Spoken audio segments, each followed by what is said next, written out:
Hey, it's the CarCast. Let's talk about why you're even doing it. Get down. Get down.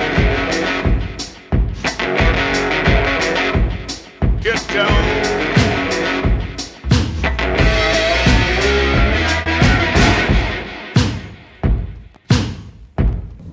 Had a recent exchange.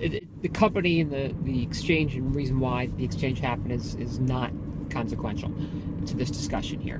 What is important is that this organization was making some decent investments in I just cut my neighbor off.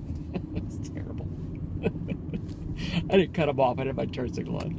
So yes, occasionally I'm not distracted, I promise.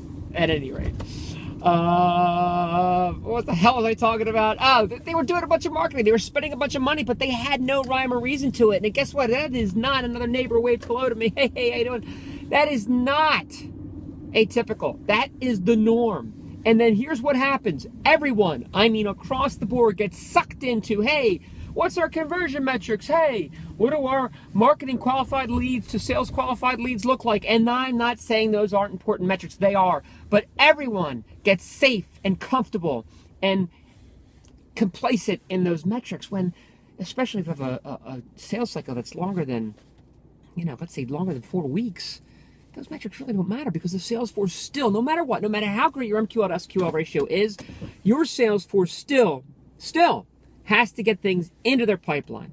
They still have to prospect. They still have to make sure, according to their sales manager, that the deal's worth hunting. They have to choose where they spend their time. Oh, by the way, they don't have the huge infrastructure support like we used to in the thousands, right? It's mostly them.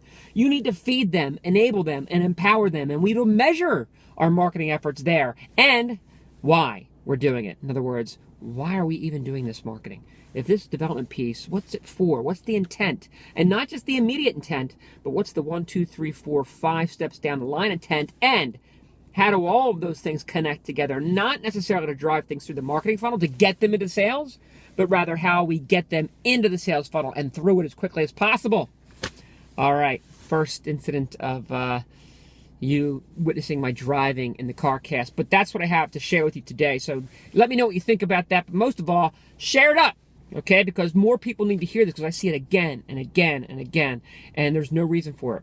And it's a little bit of change, and people are frightened by change, but you can do it. I don't know. Like if I post that, I'm gonna hear like refreshing.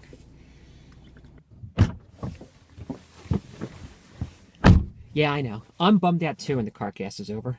But guess what? There's more CarCast. So come on over to my YouTube channel. In fact, what I'd love for you to do is subscribe and join me every time we ride together. And guess what? If you're on Facebook, you could do something as well. Why not share it? I think you get value out of the CarCast. If you don't, let me know. We'll improve it. But if you do, give it a like, share it up. Because someone out there is probably going to find value too. And who knows what the impact it's going to have on what they've got going on. Thanks. See you on the next ride.